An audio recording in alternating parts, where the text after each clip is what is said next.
Good morning, everybody. Welcome to First Church of Religious Science here in New York City. It's great to have all of you with us here on Zoom. I see a full screen of people. So welcome to those of you on our call. There'll be time for you to share after we're done with the lesson. I want to welcome all of you on YouTube, Instagram, Facebook, where you're able to watch rebroadcasts of all of our lessons. We have lessons here every Wednesday night, a creative living series.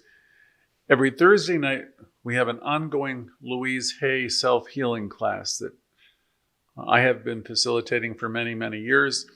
Louise Hay herself used to be a student here at First Church in New York and a practitioner, and we're honored to continue her work here. So let's begin. In case you don't know, we are a large hybrid community, meaning our members now are all over the country, and we have a lot of members outside of the country as well. We also have a studio audience.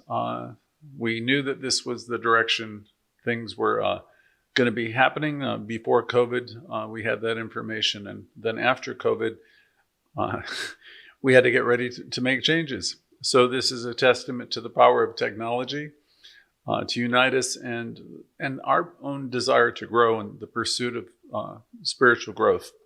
So today we're talking about the art of affirmative living. It's a concept that has its roots in ancient wisdom, and it transcends religious boundaries. Affirmative prayer is it's not about asking for anything, really. It's not about petitioning a God anywhere. So what is it? It's about aligning ourselves with the presence. Some of you call it the divine presence that resides within all of us. This presence is never an absence. In affirmative prayer, we allow the awareness of this sacred presence to flow into our hearts, into our consciousness. So we open ourselves up to it, the awareness of it, rather than pleading to something or someone outside of ourselves. What ours is an internal process where we connect with, we invite it in. We allow the awareness of this presence to come to us, to come into our awareness. Affirmative prayer invites us to recognize our oneness with what we call creative intelligence. Oneness with the loving energy that is in you, in me, and in all people and everything around us. As we engage in this process, affirmative prayer, we open ourselves up to the profound changes it can manifest in our lives. When you're really working with affirmative prayer and you're really working the teaching, you'll bring forth great peace, harmony, joy, and abundance as well. In this prayer process, we immerse ourselves in gratitude. And when we do, we're creating a receptive space for this inner guidance to come forth. I always say that the universe is wooing you. I think I got that verse from Ralph Waldo Emerson. So you have this internal guidance, and it's always there, attempting to get your attention. Affirmative prayer, or the practice that we talk about, has been echoed throughout history by great minds and different spiritual leaders. It's been called different things, of course. If you think back to the teachings of Jesus, who encouraged us to believe that what we desire when we pray, that we shall receive it. So that was a message from Jesus. Again, he encouraged us to believe that in that which we desire, and went on to say, when we pray, we shall receive. So affirmative prayer is rooted in wisdom from different places. The wisdom of Buddha also, who reminded us that we become what we think. I ask every Thursday, what's it been like being you? Because what's ruminating in your consciousness, what's going round and round and round, are anything but idle thoughts. Your very thoughts, your consciousness, are creating your world. So it also resonates with the profound words of the Sufi mystic Rumi, who recognized that Everything we want is already within us. You might recall Louise saying, deep at the center of your being, there's this infinite well of life, love, intelligence. So it's all inside. Rumi's insights, when he said everything we want is already within us, remind us that life is constantly responding to our thoughts and our desires. If you deeply want change, then declare it. Believe it, and you shall have it. We offer reminders every week in every class to stay the course. Stay on our spiritual journey if you want to have your lives start to flourish. Many of you have found our teaching before. You found the Louise Hay books. And usually what I hear from most people, myself included, well, I had it, I read it, and I just stopped reading it. I forgot. So my suggestion for everybody, myself included, is stay plugged in. Every week, tune in. Tune into a segment. And if you can't tune into a segment, you could always go to Facebook, YouTube, and watch this week's lessons. Go listen to an old lesson, search a topic you might want to hear about. But stay the course, because we have this thing that's like a built-in forgetter. We start to get nurtured and we realize, that we are supplied and supported. We start to have confidence and we coast with it for a while, then we forget. So you've heard said in many lessons, remembering and forgetting. It's a game that we seem to play as human beings. But when you plug in and remember, and you train yourself to keep remembering that you're supplied and supported, things will start to happen. There was a 12-step program I was a part of, or am a part of, many, many years ago that said, you've got to want it. And it's a great slogan. In other words, your life's not going to change if you don't do anything about it. You got to have an overriding desire. You got to want it badly. People don't get enlightenment just because it's a good idea. People don't get wealthy because it's just a good idea. People don't accomplish much because it's a good idea. It has to be something stronger than that.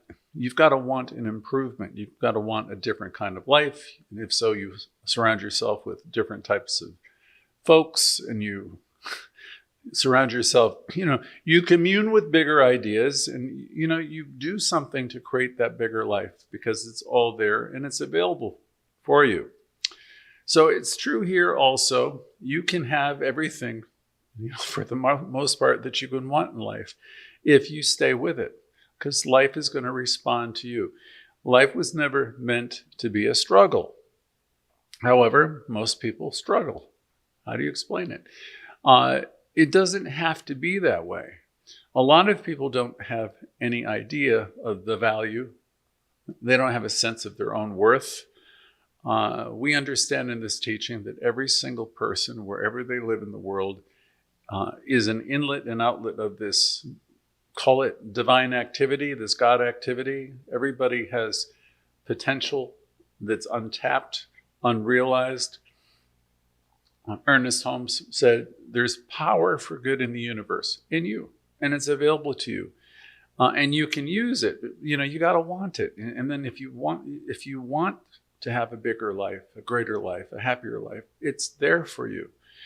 The Christian teachings, Jesus would say the kingdom of God is at hand. Well, it is. They would also say miracles are natural. So all the good stuff is there, but most people are blind. The expression is blind to their blessings, because you're so caught up in what's wrong and what's missing that you miss out on all the good that's truly available. Now, there can be an acceleration in you realizing greater health, better relationships, more of every good thing. There can be an acceleration, a quickening in your demonstrations, but you got to want them, And so I'm happy everybody's here today. I know hundreds of people will be watching this talk throughout the week. And then if you add all the other people on this media platforms, there'll be hundreds more. These gatherings have, I've learned, a cumulative effect on the people who tune in regularly. I'm hearing about your demonstrational demonstrations all the time. Jimmy is showing them to me. Sazu, who does a lot of our media, gives me the comments. We're getting all your messages. It's really humbling and it's inspiring. And if you have to miss one of our gatherings, which people do because of life, you can watch its rebroadcast, as I said before, on YouTube or on our Facebook page. All of our lessons are rebroadcast on the platforms, especially on Facebook and YouTube, though they can be seen elsewhere too. So let me move into a little bit of what we're talking about with affirmative living. First thing to do is to understand that you yourself are a spiritual being. Once you start to understand that you're a spiritual being, things start to change. Because sometimes people think, well, I'm just this and I'm just that. And I have nothing and no one and all that type of stuff. And we want you to start to understand that you're amazing. And when you come into this teaching, we, instead of teaching you how great thou art, meaning God above or something, we're teaching you how great you are, you know. And that's kind of like a concept that we didn't get taught a lot as children, of how wonderful you are. So that's where we begin. It's important to understand at the core, at your core, at our core, we are spiritual beings. And each of us are created to express life with its richness and express life in freedom. You're not supposed to be living under anybody's thumb, suppressed or oppressed. We live, we move, and we have our being within a divine spiritual system that lovingly responds to our every thought and intention. I've shared with you many times my story of encountering a religious science practitioner. Her name was Mary, long ago, who said, Greg, you are the child of a lesser God. And I looked at her thinking, what is with this lady? I went to parochial school as a kid, and I was, that meant I went to church every morning, and I was an altar boy. I was all these things. I was given a lot of information. And at that time, I was usually praying for help to get out of some kind of situation or trouble, as you can imagine young boys do, or I wanted to get something. I wanted to get something better, or I wanted someone to get better. So I was doing a lot of praying in those early years. And like many of us, I believed that there was some superpower up there that was going to save me or fix me or do something for me, reward me, feed the hungry, and much, much more. It didn't seem to help too much most of the time. I later learned that it just didn't work out that way. So as I have explained before, I was ready to meet this wonderful lady, this New Thought practitioner from Boca, Mary. Mary Curowitz told me something very profound one day. She said, Greg, you were a child of a lesser God, as I said before. And as a religious science practitioner, she went on to say, the universe so completely loves you that it responds to your every single thought, and it doesn't miss a single one. All of my thoughts, I learned from Mary, are acted upon. So I want to share that with you today. The universe so loves you that it responds to your every single thought. It doesn't miss a one. Not one. Not even a single one. All of your thoughts are acted upon. Once you realize that, it starts to dawn on you that you want to get a handle on your thoughts. Because you think, oh my God, if I have all this negative stuff going on within me, it's being acted upon. You alone know what you're like when you're with yourself. And if your thoughts are life-giving and they're up, then wonderful, because they're being acted upon. But if you're seething with anger and resentment and all that type of stuff, then you're using the power of the law of mind destructively. So we come here to learn how to think differently, to change that inner dialogue around that we speak of every Thursday night. Because if it's all about worrying, and it's all about fear, and it's all about doubt, and it's all about anger, my goodness, you know what's going to be coming at you, right? So we want to get a handle on that. We wake up and we realize, here I am with all this power. And I want you to have that excitement. Here I am with all this power. I'm looking at one of my friends right now. You got power. Why live a small life if you've got tremendous power at your disposal? And the universe is going to mirror exactly back to you what you're thinking. And you think about that, oh God, no. I don't want the universe to mirror back what I've been thinking. Because all of you, I ask that question every Thursday. What's it like being you? Louise would say, you start wherever you are. It's like house cleaning. You begin wherever you are, whatever thought you're thinking. And if you're full of negativity, for the love of God, we want to find a way to stop it. We play with it. Diana Ross. Stop in the name of love. Simply stop wherever you are. Begin again. Begin again. Start your day over. It's never too late to do that. So you hear me talk about these things a lot. Remember the part of this lesson that's important. The universe so loves you that it responds to your every single thought. It doesn't miss a single one of them. You don't have to petition to a God above or outside of yourself and try to become a better person. Your worth is already established. You simply want to wake up and realize that I am one with the one. Life is responding to me. In the study of world religions, we learn from Judaism, Islam, Christianity, all of which had their foundational book is the Old Testament. The ancient gods of those religions and others were often feared, and they were known for exacting wrath and punishment. We approach the Lord with fear and trembling in the old books. In these belief systems, there is a supreme authority that could and often did intervene in human affairs with judgment and sometimes very severe consequences. However, in contrast to this, new thought emerges without any of this. There's no duality in new thought. There's no punishing God above with thunderbolts and lightnings and sending you locusts and plagues or any of that. There's none of that. There's no duality in our study or our practice. There's no God above. There's no God outside of us. There's no one judging us at all. With new thought, there is a belief in, again, this one energy, this one power. You can call it anything you want to call it. There's a belief in the oneness of life, and that's it. It's not dual, it's one. And it responds to you. It's available to every single person on this call. It's available to every person in every corner of the world. There's one power. You can call it what you want to call it, and it responds to each and every one of us. Other teachers would talk about oneness. That's been a year of my life with a teacher who spoke about oneness. One energy. Deepak Chopra calls it a unitary field. One life is another way. One creative intelligence. And when you hear people say it's all God,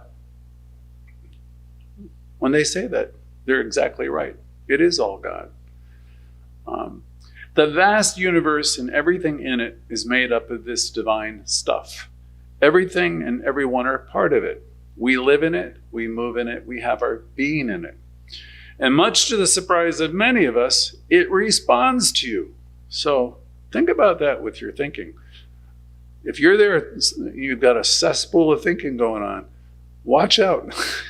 I used to, in my classes, talk about the character Chicken Little, because Chicken Little's a nursery character. Was his cry was, the sky is falling. You don't want to be a person who's always thinking that the sky is falling.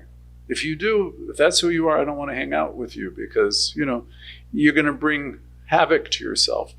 So I'm saying that in jest, but also in truth. Cultivate a positive mental attitude because the universe responds to your every single thought. And this is a wonderful thing to realize. Humanity at large is slowly evolving and waking up to the fact that they have this connection with spirit. And they realize, growing numbers of people are realizing spirit is within and that it responds. People are totally now abandoning traditional houses of worship, and the non-traditional ones aren't doing particularly well either. in part because people aren't buying the idea that there's a powerful big guy out there who's calling the shots and throwing down punishments on everybody. And most of these faiths have had notions of external powers that manipulate us in one way or another. More and more people are seeking a direct internal experience of the divine. And this is what Ernest Holmes was longing for and predicted. And furthermore, it's what he wanted. He wasn't a big fan of churches. He was very torn about that whole subject. He was a big fan of the teaching. He didn't know how it would manifest, but he thought it would be the next great thing. He didn't know that the old, maybe he did, that the old ways would have to slip away, and the direct approach would be the way. He wanted all of us to have a direct experience of this divine that's within us. He knew that eventually we would move away from worshiping above, worshiping in churches, to something else, to something he postulated as better, where we would have an internal recognition that it's all inside of us. He was always wanting us to have, again, a direct experience of this thing, the thing itself he spoke of. So you can now see that there's only a fraction of the centers or buildings left, but our teaching is still very strong. And it's because people are finding new ways to receive it, as you can see here on this huge call today. Our center made a decision long before COVID to adapt and to grow. We, like Holmes, Ernest Holmes, knew that the teaching was important, and it was the important thing to preserve, more so than buildings and old rituals. We also knew before, and especially after COVID, that we had to find a new way to do it. We had to find a new way to present it. And we wanted to do it free of the confines of old kind of prayers, old language, and rituals that turn people off and get in the way. When it comes to the teaching, and the idea here is that there's one life, and that's your life right now. There's this divine energy, and you're part of it. You'll hear me say, in truth, there's nothing outside of you. In other words, you are it. You are the whole bit, as Raymond Charles Barker said. Now, you're looking everywhere for everything, but, look in the mirror, Louise would say, and look in your eyes and say, I love, accept, and approve of you exactly as you are. Begin to have that relationship with the most important person in your world, which is you. You are the cause to your own experience. Please don't waste your breath blaming your life on other people. You're creating it yourself. Any outside thing you might be talking about or anything you might be experiencing is there because of your consciousness. And that's neither good nor bad. It's an experience and what you do with it. Life is always a reflection of your consciousness, of your understanding. It's full of lessons. And we're here to master them, to learn. We're here to grow and evolve. So this new paradigm suggests that there's nothing external to us ever that's actively punishing us or even rewarding us, for that matter. No power is keeping track of you. There's nobody up there keeping a scorecard. I've been saying this for many years. Again, in truth, there's nothing outside of you. You are the author of your own script. You're writing the story. Again, your life is a reflection of you and your consciousness. One of my great teachers, Dr. Bill, had a favorite poet, and I'm going to read one of her poems today. It was Ella Wheeler Wilcox. Some of you have heard of her. She was huge in the New Thought movement, and her success was in her ability to communicate complex spiritual and philosophical concepts in a way that everybody could understand. Her writings inspired countless individuals to explore their own power and the power of their thoughts. She helped people seek a deeper understanding of their spiritual connection, their connection to the universe, so that they could take charge of their lives. She believed that people could overcome any kind of challenge and achieve great things by maintaining positive expectancy and a strong belief in their abilities. So she was a New Thought great, reminding us always that we have the power within us to manifest the lives we want. So here's her poem. It's called The Conversation. I'll recite it, then I'll briefly explain. It's a poem that you probably will go back to and listen to a few times. So, conversation. And I'll set it up first, okay? She's made a transition, and she's meeting whatever this eternal creative intelligence is. So here it goes. God and I in space alone, and nobody else in view. And she's asking, where are the people, O Lord? And the earth below and the sky overhead, and the dead whom I once knew. That was a dream, God smiled and said, a dream that seemed to be true. There were no people, living or dead. There was no earth or sky overhead. There was only myself in you. Well, why do I feel no fear? She asked, meeting you here this way. For I've sinned, I know full well. And is there a heaven? And is there a hell? And is this the judgment day? Nay, those were but dreams, the great God said, dreams that have ceased to be. There are no such things as fear or sin. There is no you. You have never been. There is nothing at all but me.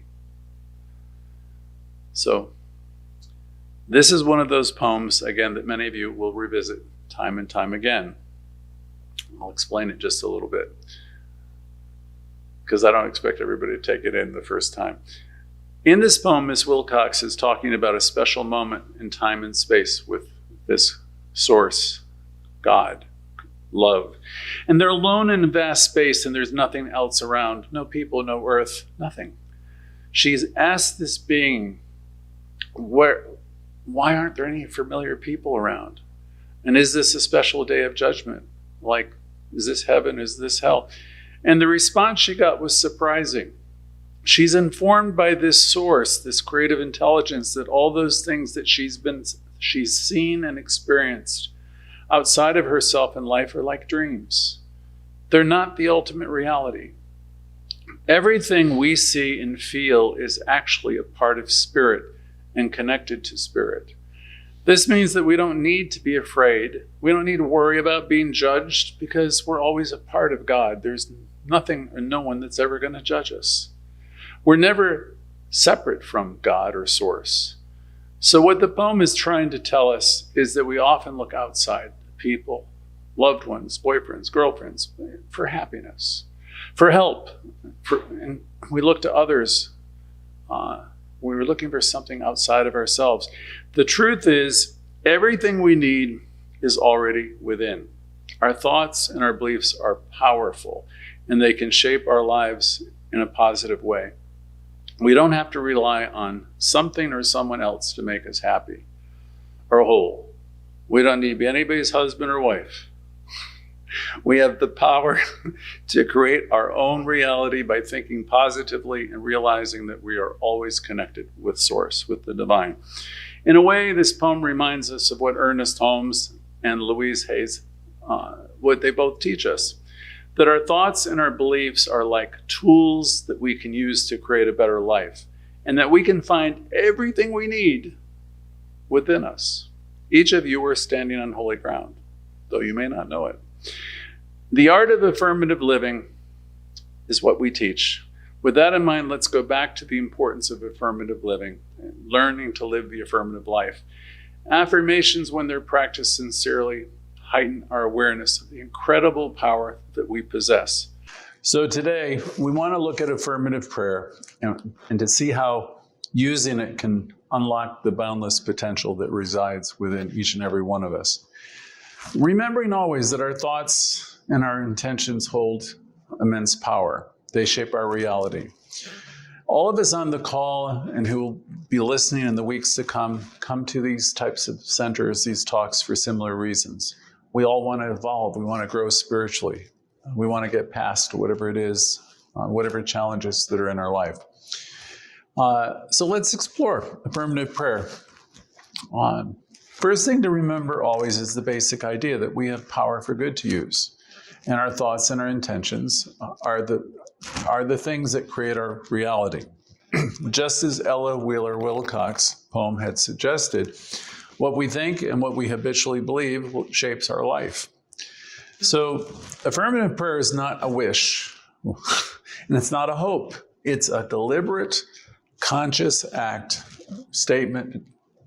It's about affirming, it's about knowing the reality that you want to create in the present moment. For instance, if you're seeking healing, you don't want to be focusing on disease or what aches. You're going to be talking about your health, your perfect health. You're going to affirm the reality of perfect health. And this can be very difficult when someone is dealing with, say, a chronic illness, but this is the challenge. You talk about the health that you do have if you're dealing with a health challenge. We say to ourselves in moments like this, I'm healthy and I'm whole. Or you might say, there's a divine pattern within me, writing all conditions, there's a perfect pattern of health. These simple affirmations are powerful, and they align your thoughts with your desired outcome. Our teachings, inspired by the wisdom of the ages, the teachings of great spiritual leaders and philosophers who recognize the power of consciousness. So your word is your wand. You have the ability to heal.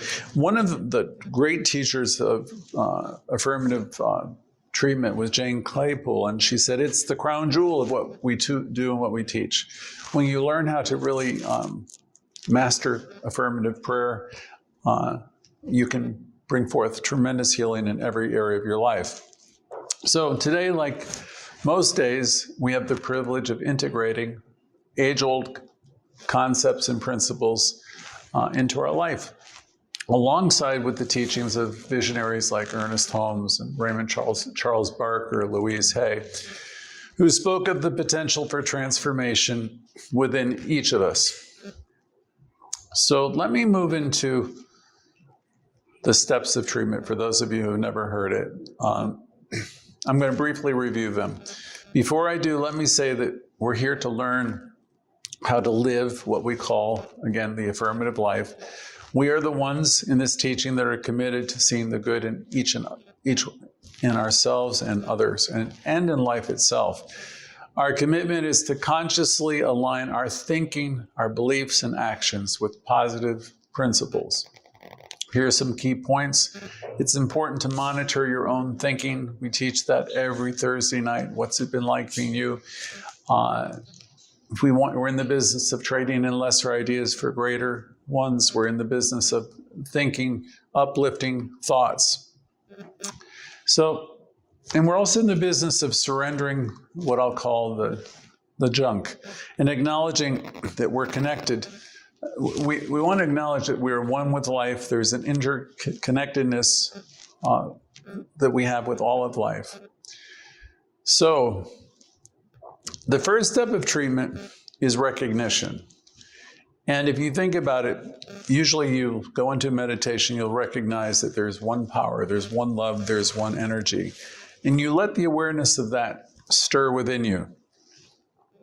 You might contemplate nature, you might contemplate your children, you might contemplate love, and you go into a space within yourself where you recognize that there's perfection. And there's perfection in your body, and there's perfection, the love, the people that love you, and in life itself. You bring yourself to a place where you know that there's one love, one energy, and it's in everything and everyone and all at once. This is an important step. This is where you take a pause and you really go as deep as you can within, calm yourself, and realize that, again, there's power, there's love, there's creative intelligence, and it's all here. The kingdom, if you will, whatever you want to call it, it's at hand, and it's at hand now. So in this step, we recognize the fundamental principle of oneness. There's never two. It's always one. One power, one life, one love, and that power is available to you right now. We acknowledge that there's a divine presence within and around us, and that this presence is the source of all of life and all power. Second step is somewhat easy. Once you've really done the first step well, in this step, we're aligning ourselves with that consciousness. We affirm our unity with what we just talked about. We just talked about the realization that there's one life, one love, In the second step, we're saying that we recognize that we are an expression of that life and that love. The next step, the third step, is very important. Because in this step, you're going to make a declaration. You're going to declare something that's always actually been true. You're going to declare that you're whole, that you're healthy, perhaps that you're wealthy, that you have everything you need. So in the third step, where you're making a declaration, you're going to declare the qualities and conditions or experiences that you want to have in your life that are in fact truth. You could say, I am one with health, I have health, I declare that I'm whole and I'm complete. The next step is thanksgiving. And in this step, when we do the affirmative prayer, we're always making our statements as though we have already received them. So we're doing it by saying, I'm grateful for the health that I have, for the relationships that I have, for the love that I have in my life. We give thanks for the realization of our desires, and we're acknowledging that they are already in motion, even before we see them in the physical world. And the last is very simple, letting go and letting God. This step involves releasing any doubts, any fears, or attachments you have to the outcome.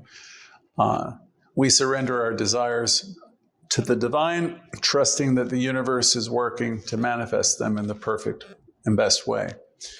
Affirmative prayer, everybody, is a dynamic and personal practice. Each step is an act of aligning ourselves with the spiritual truth and allowing the power to begin to work in our lives. So you all have the power. You're using it every day of your life. The question is, are you using it constructively? Or are you using it destructively? Are you using the power you have to bring your life forward for good? Or are you just repeating the same old, same old? So I'd like to invite everybody to start practicing using your affirmations and then working on them. See, for a treatment to be a treatment, there needs to be a shift in consciousness. And by that I mean you need to bring yourself to a place where you believe the things you're actually saying. And then you'll be allowing the power to actually work in your life. It's a very powerful prayer practice. It would be great if you learn it and start to incorporate its steps into your daily routine. You will observe your consciousness and experiences start to transform. By building consciousness through affirmative prayer and living, you'll be communing with life and creating positive changes in every area again. So as we close this gathering, we give thanks for all the people, all the hearts and minds who have joined in this exploration. Let me do an affirmative prayer for us today to wind down our lesson. Here we go. Divine Presence, Source, we come together today in gratitude for this moment of learning and transformation. We acknowledge the infinite presence. We breathe it in, we feel it. We feel this presence which flows through all things, connects us in a web of love and unity. We close this gathering this morning. We give thanks for everyone that's joined in this exploration of consciousness. We recognize the power of our thoughts and our intentions, knowing that we are co-creators of our own reality. In this moment, we affirm the following truths. We are one with the universe, and the universe is one with us. Love is the guiding force that shapes our lives, and we radiate this love to everyone. Third, our thoughts and our intentions are powerful tools for transformation, and I declare we now intend to use them wisely. Next, we release any doubt or fears, knowing that the universe is always supporting us. And with gratitude in our hearts, we trust that our desires are already in motion, and we allow them to be manifest in perfect divine timing. We extend our love and gratitude to each person on the call today, each person listening in the near future, recognizing the light that is in everyone who's listening. With love in our hearts, in unity in our soul, we release this perfect idea into the infinite field of possibility, knowing that it's already fulfilled. And so it is. Okay, everybody. Also, let's stay tuned for our community time, which starts in just a moment. Jimmy and I will be receiving your calls. We'd love to hear from as many of you as possible. This is always a chance for you to share your demonstrations, or you can mention whether you're using affirmative prayers or you're using affirmations and how they're working in your life, or maybe just say hello. If you're new to the call, be sure to say, hello, I'm from wherever you are. Thank you for all being with us, and we will see you in just a moment.